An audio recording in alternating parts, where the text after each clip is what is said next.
blow your minds with what we have.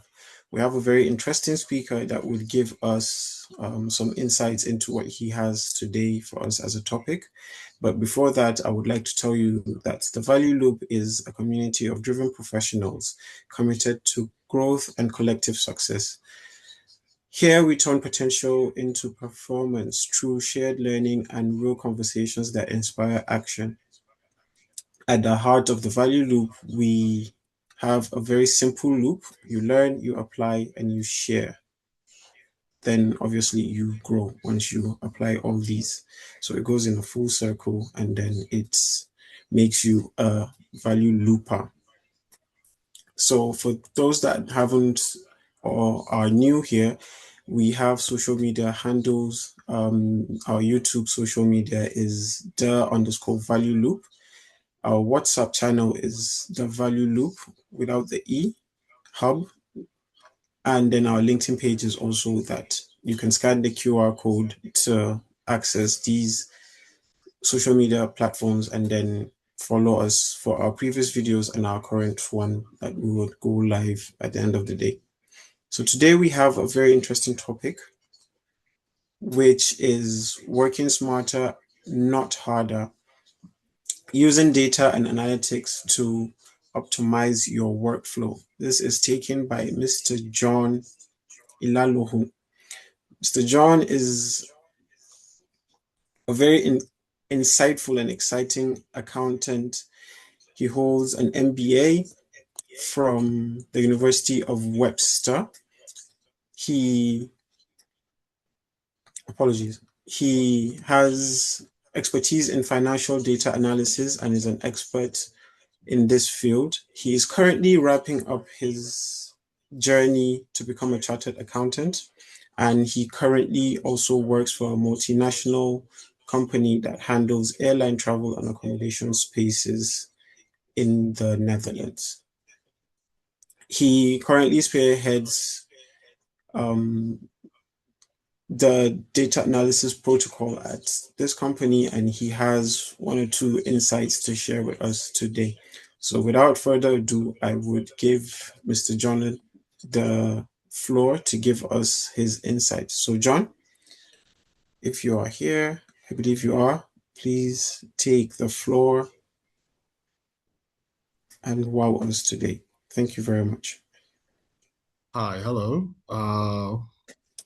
Yeah, so as Mr. Bako introduced, I am John Lalohon, an accountant, and I am here to share my insights on data analysis today. So without further ado, let me go ahead and share my screen.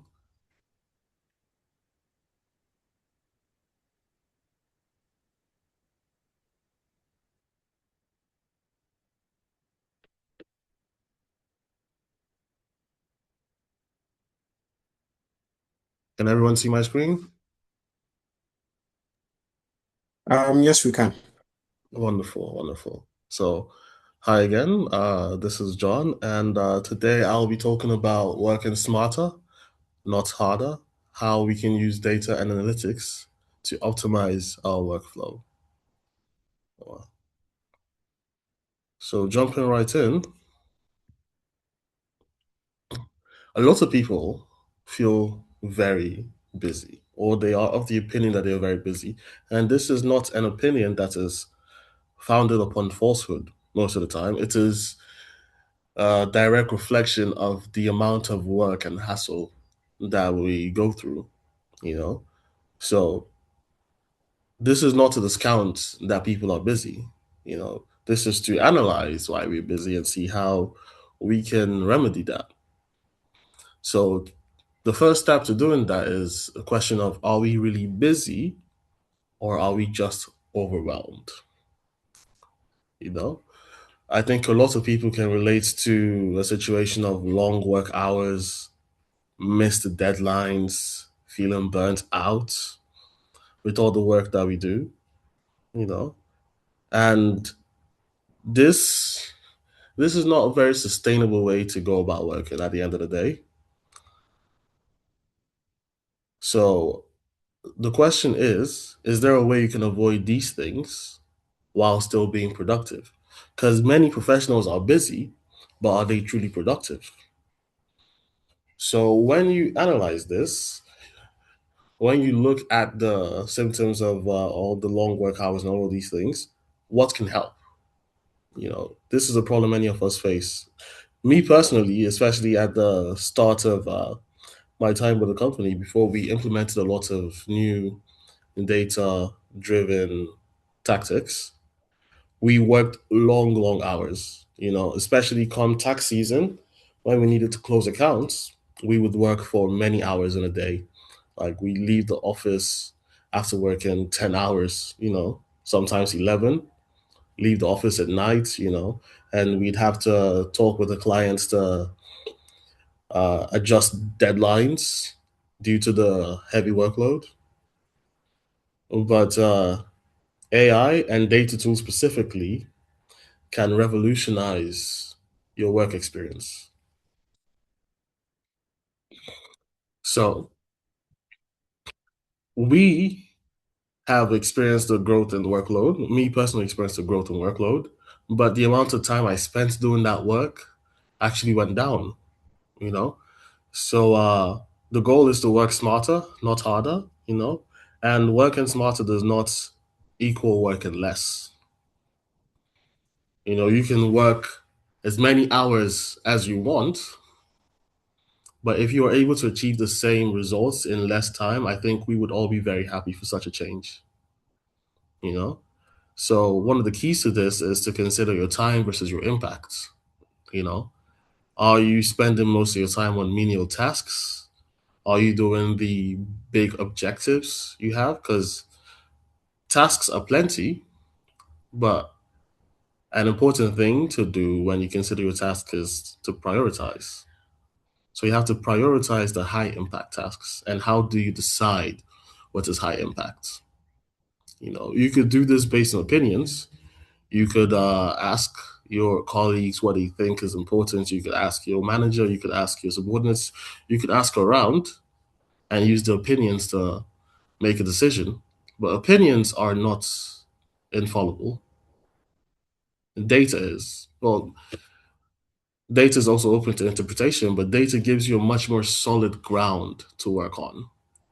So at the end of the day, you want to use evidence and data to make decisions. You know, the data could come from sales reports, customer feedback, Excel tracking. A variety of sources are available to us to obtain this data for our decision making. You know, so many people think, wow, to gather data, it's a pursuit on its own. It's a daunting task. Like I don't have the human resources available at the company to dedicate someone to gather this data, or I don't have the infrastructure necessary to gather this data. When we look at our regular work procedures, we realize that there is a lot of data already available. You know, if you have an agenda and you keep an agenda over the course of a period of time, that is data. What tasks are you doing every day? What meetings are you attending? How has it changed? All of this is data. If you work with sales, you know, a lot of what you do is recorded. Be it the calls going out, the call logs, the interest emails, or the forms. All of this is data. You know, another form of data, my personal favorites, because I my specialty is financial data analysis. So you can imagine that financial data holds a special place in my heart, especially seasonal financial data. With this data is usually available, of course, to different levels of complexity for different businesses and different people. But this data is available to every business, because you have your sales records. How many sales are you making? How much? You have these sales records usually every day, every month, every week, every year. You have these sales records. And once you take this raw data and you perform a few tasks we will look into, you see that this data can tell you a story. You know, uh, I often say that data tells a story, and it is my job to convey that story to the people that need to hear it. And I think it's something that everyone can take on, you know? So your data, the data that you already have, is calling out to you. And I'm just here to try and help you hear it. So the previous meeting was talking about AI, and I would also like to mention AI because I think Peter had a lot of great points, and AI can do a lot of wonderful things for us. You know, AI is not without its faults, but AI, we are in the AI age, like it or not, and we have a choice to make. You know, like the people who were masters with a typewriter when the computer came around, they had a choice to make. You know, adapt or get left behind. You know, so I think we all know the choice we would like to make. So what can AI do for us? You know, AI gives speed, data gives direction. It's simple as that. AI cannot direct you. You know, uh, during the birth of AI, a wise man once said that AI cannot be held responsible, so AI cannot make a management decision. AI can help you speed up a lot of menial processes. AI can help you automate a lot of things. But at the end of the day, decisions will have to be made by you and you alone.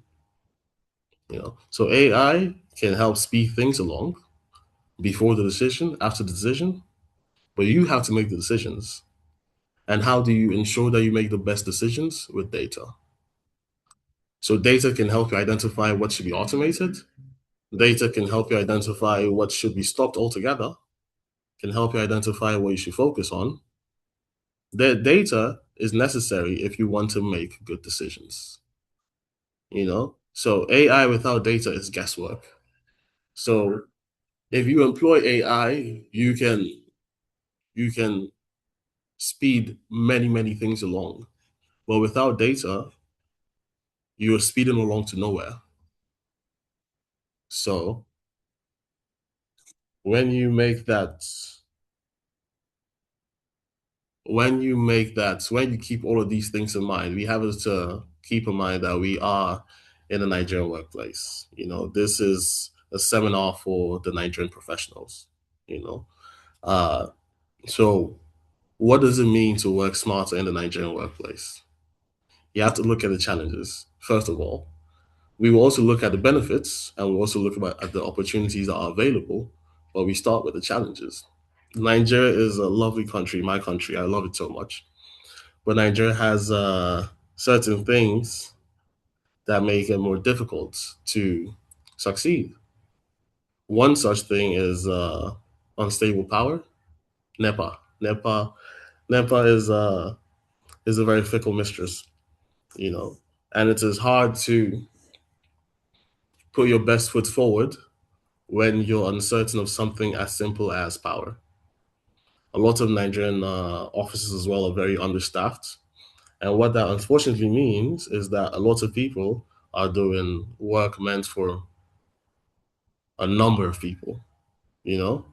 And this is only exacerbated by the problem of manual processes, you know? A lot of the things that are automated elsewhere are still being done manually in Nigeria. And it is difficult to adapt to the times when Nigeria is so behind the times, you know?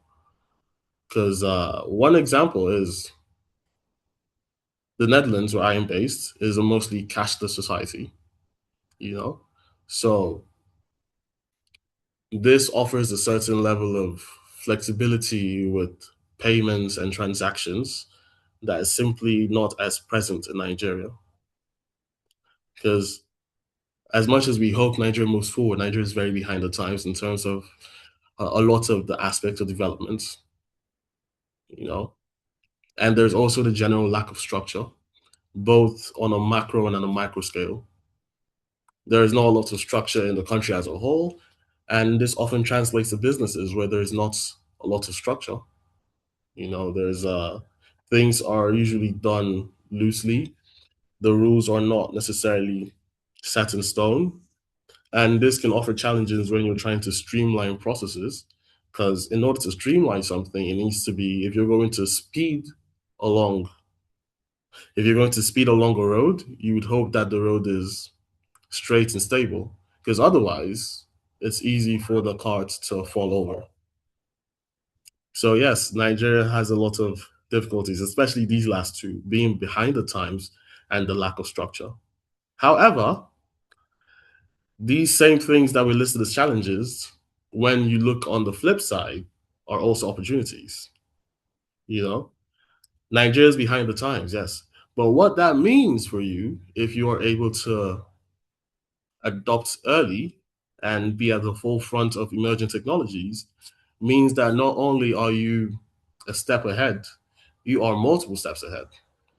You are going to be revolutionary in a way that is not afforded to people elsewhere. You know, because again, imagine the times of the typewriter transition to the computer. So now this is the equivalent of people still largely using typewriters, and here you are using AI. I'm not saying they use typewriters in Nigeria. I'm just saying that is how big of a gap you're able to open up if you are open to new technologies, you know?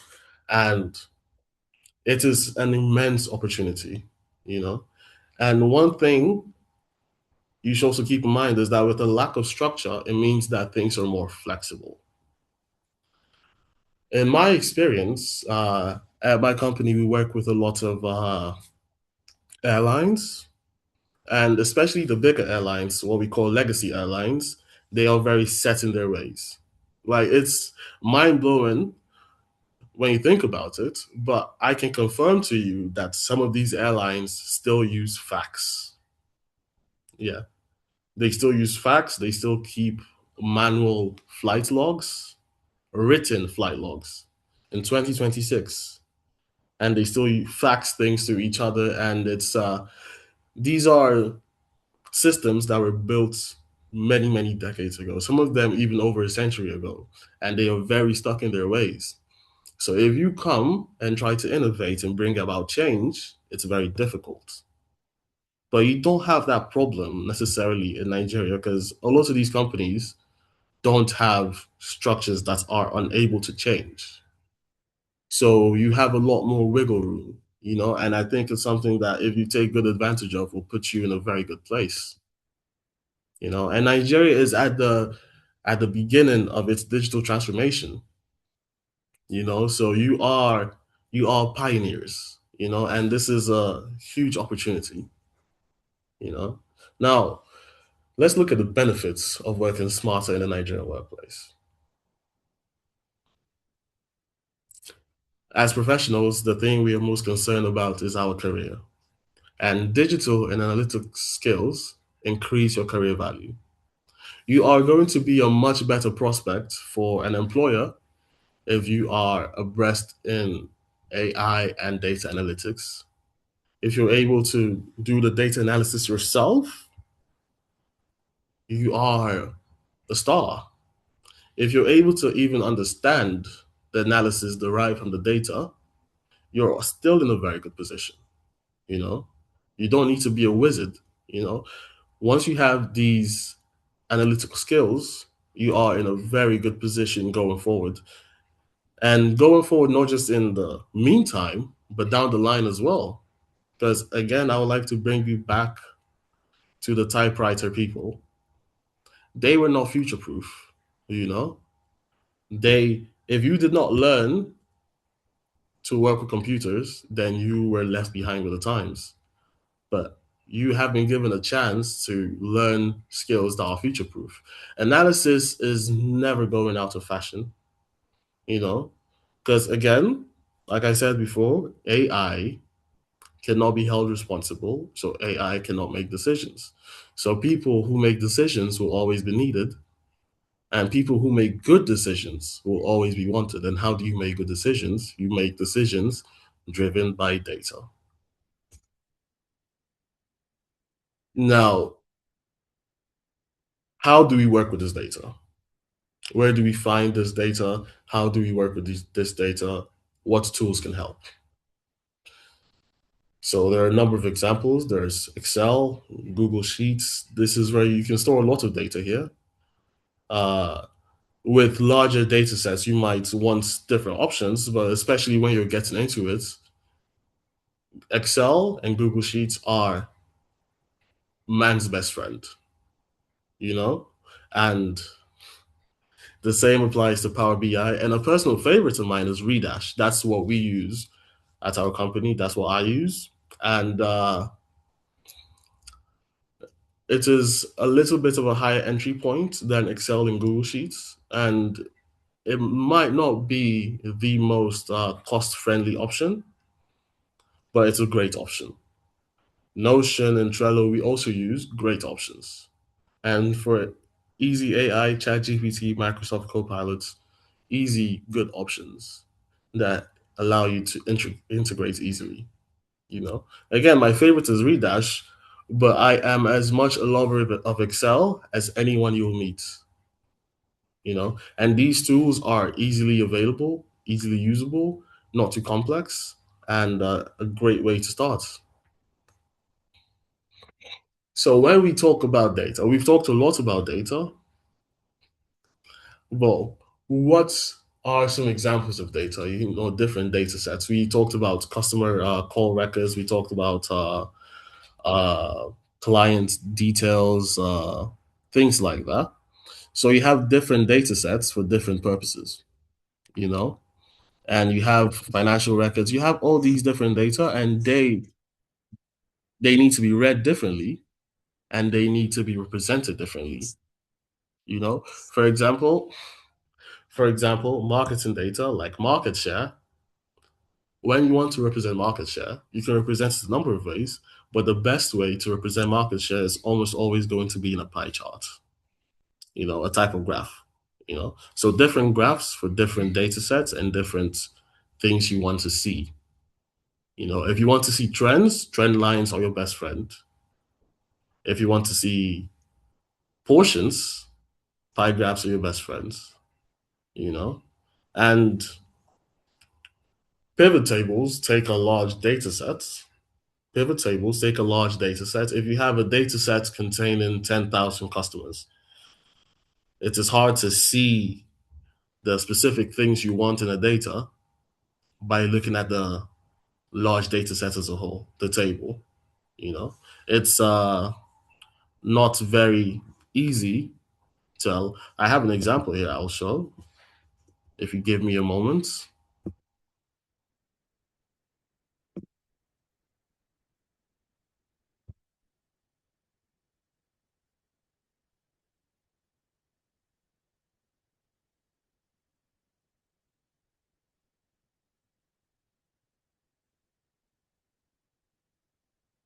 Okay, this is the Excel sheet. This is an Excel sheet with data about 1,000 people that patronize your company.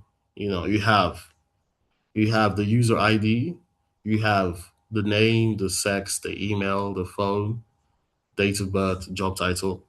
All of these things are data points, and this is a data set that has a lot of very useful information. But just looking at this as it is cannot tell you much. You know, if you want to know your proportion of male customers to female customers, you can tell from this data set, but not just from looking at it. You would need to make a pie chart. You would need to make a pie chart with, well, the first thing you want to do is make a pivot table. A pivot table takes all of this data here, all 1,000 lines of it, and brings it down to just a few like this. So a pivot table takes a lot of data and makes it concise and easy to read and easy to filter and gets all the information you want. That's what a pivot table does. And to know how to do a pivot table, you have your data set here, you go, you click insert, pivot table. It's that simple. And then we come here and then we want sex. So we bring sex here. So we have count of sex. No, we take sex to column and then we bring.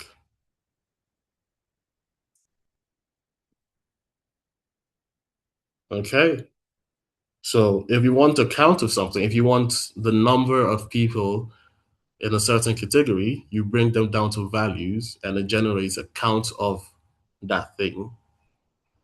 And if you want to have the category visible, you bring it to columns. You can also do it in rows. There are a lot of options available depending on how much data you want visible at a particular time, you know? But this right now, we can easily tell, okay, it's a pretty even split, 506 male, 494 female. Looking through here, it's not something you can tell right away that there is an even split. If you look at just this portion, if you look at just this portion of the table, you might think, oh, I see a lot of male here. I don't see a lot of female. So I think we have a lot more male customers than female customers. That would be an assumption. And from what we can see here, that's clearly a wrong assumption, you know. So only by taking the data and putting it in a readable form are we able to ensure that we are getting the full picture, we are getting accurate information to work with. And that's the magic of pivot tables. Pivot tables takes large data sets and makes it concise and easy to read. So it is an important tool when we are considering how to handle data. Okay, so that's all for pivot tables. And then I'll go back into presentation real quick. So we mentioned pivot tables. The next thing we need to mention are graphs. Okay, so my personal favorite graph to use, because this is what we use for a lot of financial analysis, is trend analysis. So this graph shows trends over time, you know. So this has this is just an example because due to privacy laws, I can't share company data directly. So this is just a sample, but this takes revenue over time and net income over time and shows it. Now, this sample data, what can this tell us? Okay, this tells us that uh, growth changed over time. You know, the growth of revenue changed. The rate of growth of revenue changed in 2012 and tapered off a bit. So the revenue grew at a slower rate between 2012 and 2014 than it did between 2010 and 2012. You see, so this now raises questions. Why did the rate of growth slow down? And this is where you need to do further investigation and you see, oh, was there a rise in the population between 2010 and 2012? Was there certain, if there was a really popular movie with your product in it, that might explain why revenue grew so much more in that time period. So you then proceed to look at the things that could cause this, and then you use more data to either confirm or deny those findings. And then over time, this allows you to get a more accurate view of things. Plus, even in this data, in this visualized data, we have more things to look at because we also have net income. Okay. So we see that net income maintained a more steady growth over this time. There were two big changes in net revenue over this 8-year period, but there were no matching big changes in net income. So revenue, big changes, but net income, no changes. So that could tell us one of two things. It could be that the cost changed in this time period, and that the cost of your goods sold changed, increased, and you accordingly had to increase the prices in those time periods, which is why your net income did not change. because the gap between your price and your cost of goods sold did not change. Just that things got more expensive, so your revenue jumped and your cost jumped as well. But the rate of increase of net income stayed the same. So someone might see a jump in revenue and think, okay, the company is doing much better. What did we do that made this happen? What did we do that made this happen? And they might then decide to focus on those things they did in this time frame between 2014 and 15, and that would be a wrong conclusion. And when they do these things and focus on what they did and try to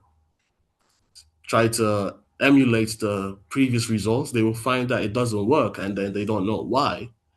It didn't work because whatever you did in that time frame was not the direct cause of the change in revenue. you know so you don't need to look at only one source of data and make a decision. You need to look at multiple sources of data, because I said data is infallible, but data can be interpreted wrongly. So you don't need one piece of data, you don't need one data set, you need multiple data sets, you need multiple graphics, you need a lot of different things put together to make the best decision. A lot of people would disagree, but I believe that there is no such thing as too much data. I think as much data as you have, that's as many options as you have. So the more data you have, the more options you have on what you want to check and how you want to use that to inform your decisions. All right. Now that is one type of graph trend analysis, or one type of data visualization technique. Another one, which I mentioned already earlier on, was pie charts. Again, this is a sample. This is a sample graph with publicly available information. Okay, now pie charts are good for wholes. Okay, if you have a whole thing like markets, you have a market, the market is the market, it is a whole. What portion of that do we have? Okay, this is where pie charts shine. If you want to know what portion of something is, pie charts are your to go. Now, you might think, how does this impact me personally? I am not particularly concerned about market share. I am just I'm a foot soldier, or I am not making any big decisions for the company on the marketing direction or anything like that. Well, interestingly enough, pie charts can do you good personally as well. A lot of people don't give this too much mind, but something that's important for everyone is budgeting. When you make a budget, it is something that guides your spending, and it is something that allows you to be more financially responsible. But over time, a budget can guide your spending at the moment, but over time, you want to build healthy spending habits. You want to direct yourself towards something. You might have a goal that you want to save up for a car, or you want to save up for a house, or you want to just have a better grasp on where your money is going. Pie charts makes that possible. So you can see this screen that says Apple, Samsung, others, Xiaomi. Now, if you were to bring this to a personal level and you're doing a budget, this could read rent instead of Apple. This could read groceries instead of Samsung. This could Others could instead be leisure, like going out, because all work, no play makes Jack a dull boy. So you want to go out, and a lot of people don't like to put in leisure activities in a budget, but I think a budget only works if you are completely honest with a budget. A budget is like a doctor, but for finance. You know, if you lie to your doctor, you're not helping yourself. Likewise, if you lie to your budgets, you're not helping yourself. So ideally, you want to be as honest with your budget as you are with your doctor. You want to tell your budget, oh yeah, I spent this amount on drinks last month, or I spent this amount on eating out last month. You want to be as honest as possible with your budget. Okay, and a budget is usually looking forward, but also You can think of it as a financial report looking back. You can instead of a budget that you call it a report, but you can report everything you spent your money on last month. You know, so all the things you spend money on, be it food, be it drinks, be it going to the club, your car, everything you spend money on, you note it down. All right. So for a lot of people, your bank does provide some version of this, but and some banks do offer better visualization as well. So some banks already offer this if you ask for it, but you can also do it personally because it is much easier to keep track of it then. So we can go back to Excel. This is why I say Excel is going to be your best friend. There is little to nothing you cannot do in Excel. So you come and you say amount, item, category. Amount, item, category. How much did you spend? 2,000 naira. On what? On what? Bread. What category does this fall into? Food. You repeat the same for everything you spend money on. You know, how much did you spend? 10,000 naira. On what? Drinks. This is not to judge anyone's spending habits. You spend this much on drinks. What category does that fall into? Leisure. Or you can be more explicit to your budget. Some people write it down straight away. Alcohol. That's fine as well. That's completely fine as well. It's or vices if it's something you're trying to stop, you know. And then at a certain point in time you make your little pie charts. Again, insert, you come here, pie charts.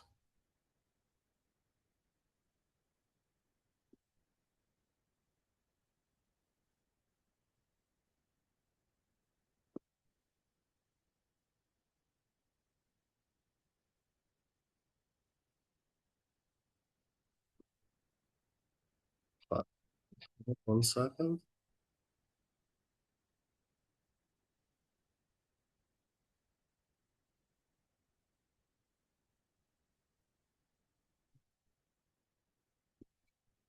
That's interesting.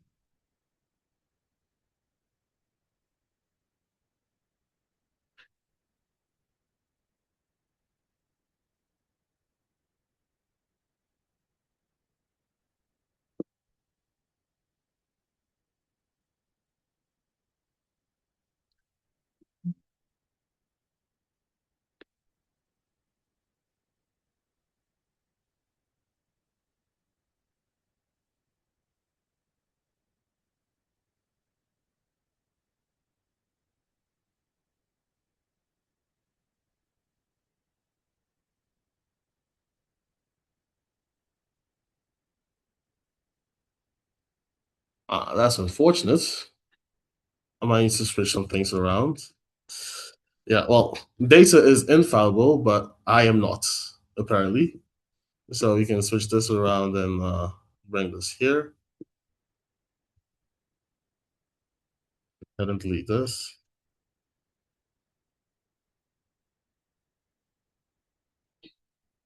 Yeah, and it should work right now. You see, so again, data is infallible. We as humans are not. So I made an error there in the placement of things. The category should always be first, and the amount and labeling can be after that. So this was a this is a great example to give because I made a mistake there. And if we make mistakes, it can inform the data we use. So we also have to be careful of that. Because again, we are not infallible, even if the data is. But this is a small sample size because it's just food and vices that I have here. But if you have more things and you have rent, you have this, you have that, this pie chart will tell you more and more. And then you can see if the amount of money you're spending on certain things in proportion to your income fits into the plans you have. If this was all you spent in a week, you're like, this is way too much to be spending on vices as compared to food. I need to make some changes. That is the kind of information that you can get from data. All right. And that was a small example. And the final one to look at,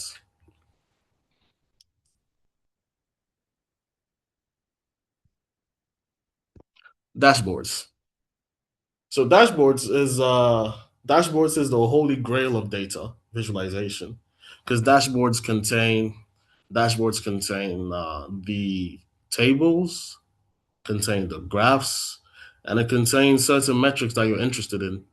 You know, so one such thing would be customer satisfaction. If you run a call center, you want to know how many times you're replying to people on time, how long you're spending on calls. If you have a call time goal, if your goal is to resolve everything within 3 minutes, so you see a average call time of 4 minutes and 36 seconds, you know that there's work to be done.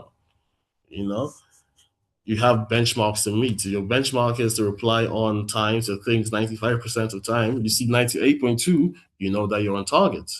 You know, it also helps you to more accurately reward the people involved. Because again, if we go back here to the pivot table, let's say you had all these people making sales for you. If you look at totals, you see John only made 950 in sales, while Sally made 1030. And you might think, okay, Sally made 1030, so Sally is one of your two best performers, right along Mike.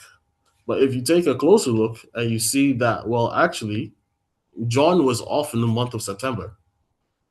Now this is something that you might know if you work with John personally. But if, for example, John is not your direct subordinate and you don't see John and you don't get informed of leave or absence by HR, through this table alone, you're able to see directly that John was absent in this and this time, and that frames how you view his performance. You know, also Pete was unavailable October and November. You know, so and yet Pete has 920. Pete is the single best performing month out of everyone here, but his total is the lowest. So without this additional context provided by these tables, you would not know that. So there's a lot of information to be gleaned from data. One more thing is, well, not one more thing, many more things, but aside from the obvious benefits into your personal and your professional experience with the addition of data, improving your workflow doesn't just improve your ability to work, it improves your entire work experience. If your systems are smarter, you are less stressed, so you burn out less. You're able to see overload early. Like with a call center, if you see that almost all the calls go to a certain person, you're able to better keep track of that and see how you can reallocate these things so that person does not end up too stressed and burn out. The more data you have, the more you're able to see things early and the more you're able to take action early. Early action saves a lot of trouble for everyone. It also allows you to create healthier work habits. And at the end of the day, that's the goal. The goal is to work better and have less friction when you work. Not necessarily less friction with your colleagues, but less friction from the work itself. You do not want your work to work against you. That is the goal, you know? So at the end of the day, with all being said, I think everyone feels inclined or feels compelled or feels motivated to involve data in their work and in their life in some way. But I understand that even with everything said, you might still think, well, it seems easy enough. He works with financial data analysis. So data analysis is up his alley. So that's why he is comfortable doing it. Luckily, you guys also got to witness me make a mistake when I was preparing the data. So even I, despite all my years working with data, can still miss some things. So I am infallible.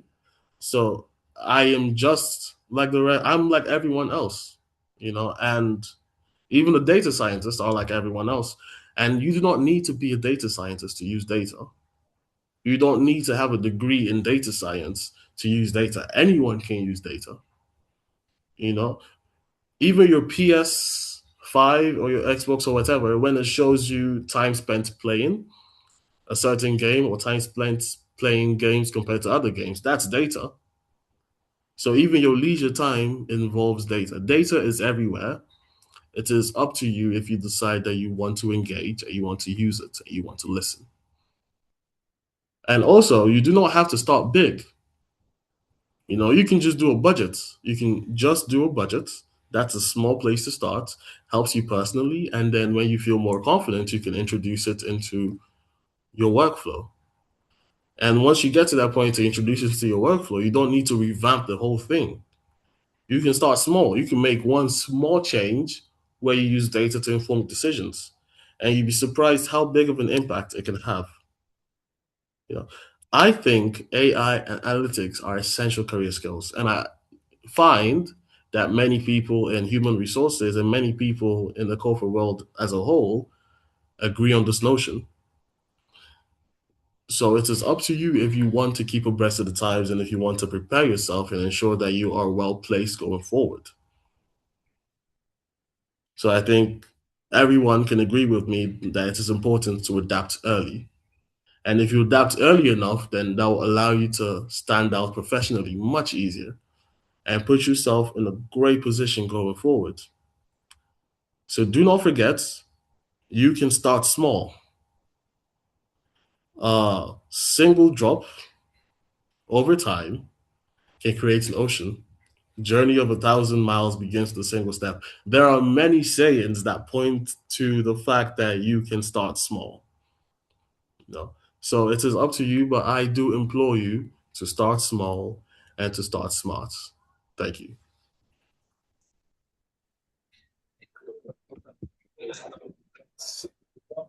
Wow, wow, wow.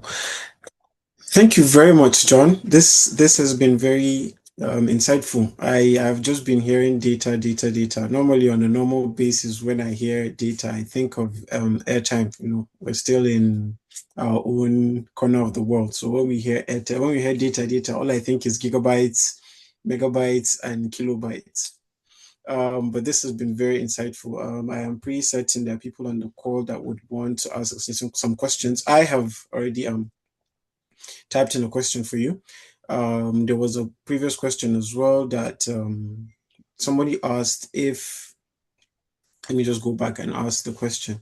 So the person was asking if what would you recommend for somebody that doesn't have any technical abilities or technical know-how? What would you advise them to start using as data analysis tools or normal how to get started, as you have mentioned, because you mentioned a couple of AI tools and a couple of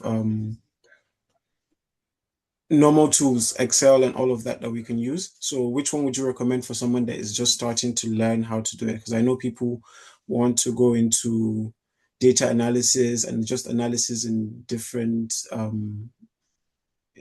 outfits. So, what would be your advice? All right. That's the Sunny Bello, yes. Uh, my advice is like what I mentioned. I mentioned budgets because budgets is something that can be applied to everyone. You don't need to have a multi-million dollar business to get into budgeting. It is something that everyone can do. It is something that I think everyone should do, though a lot of people disagree. And I think the best way to start is Excel, which is also something I believe strongly. I love Excel, as my wife can attest to. Though they they don't share my apparent love for Excel. I love Excel because Excel has no entry limits. Anyone can use Excel. You know, once once you have Excel, you can open Excel. You can log in the things. You can do something as simple as categories. You log in your like what I did in the example. You have your food, you have your leisure, you have your rent, you have utilities, you have this. You take what you spend, not what anyone else does, just you, your personal expenditure. Every time you make a purchase or you make a payment, you note it down. You put it in Excel. You know, over the course of a couple of days, weeks, next thing you know, you have a lot of data gathered already, and then you can visualize this data however you want. You can first you should do visualize this data with a pie chart to see the proportions. How much of my spending is towards this? How much of my spending is towards this? Once you have done that, that is already you have entered data analysis through and through. It is data analysis in its purest form. You can go a step further and do trend lines to see how your spending on these things change over time. Is it going up? Is it going down? This is data analysis as beautifully pure as it comes. And I think that's a good entry point for any level because not only do you get a lot of practice working with data and visualizing data, but the benefits of the budget itself will allow you to be so much more financially responsible. And at the end of the month, you no longer look to the left or right to see where did my money go. You know where your money went. It is in front of you. The table tells you, the chart tells you. So I think it's a great point to start. Budgeting on Excel. Okay, okay. I'm not sure if a lot of people on the call would agree that they want to put their lives on Excel and start judging themselves, but I think that's also a great way to start because you would have a breakdown of everything that you have spent, everything you have, I need to give you an overview of what it is that you are using your life to do. Yes. And I think from there also you can start applying it to your work life balance as well. I had a question from the start where we had this topic. So most people have this idea of working hard in the office, in the workplace. So for me, my question is, this is a question before we round up so we can close up and you can enjoy your weekend. The question is, if you had to name one thing that most professionals believe is hard working, I put in air quotes because people like to think, okay, I'm doing this, that's me working hard. But it's actually a waste of motion and data. And data has proven something like this. What would you say it in like maybe 3 words? What do you think a colleague has done that you think you look like you're working hard, but you're not, or you look like you're putting too much effort when you can easily just do it the easy way? I know you've mentioned AI and you've mentioned other things, but what it is that you think people pour too much energy into, but it's really very easy to just sort out. I would say meetings. It's a very controversial one because it's very popular in my office as well. A lot of people have a lot of meetings, and a lot of these meetings they go back and forth on things that if they had the right data available, there is no back and forth to be had. The data speaks for itself, and it takes much less time to discuss clearly presented data than it does to try and source out information from everyone present in a meeting to try and reach a certain middle point. If you employ data correctly, you do not need 5 to 10 meetings a day with different focus groups and different departments and different members in the departments. Meetings are a symptom of inefficient data usage and analysis. That is an opinion I hold, and that's an opinion that I have seen developed because of my personal experience. Because around the time that we were working till 8, 9 during tax season, because of the sheer amount of work, we had not developed the data analysis processes that we have now. And all those meetings were a symptom of that because we would have meetings all the time to discuss certain problems where if we had the data available and we took a look at it, the problems were very evident and the solution was much more easily accessible than we thought. So once we got the right data analysis protocols in place, the meetings went down by so much because there was much less that we needed to talk and argue over once the processes were in place. So I think meetings are great, they are, but then too many meetings are definitely a sign of a deeper problem, and it is one of the things that professionals believe is working hard, but it is a lot of wasted motion. Okay, okay, I like that. I almost support your claim, but then again, some of the meetings I have joined involve jollof rice and actual food. So I will go for the food. So if there's food, we will be joining meetings, but in all, I think meetings are also very tiring and they should not last as long as they do.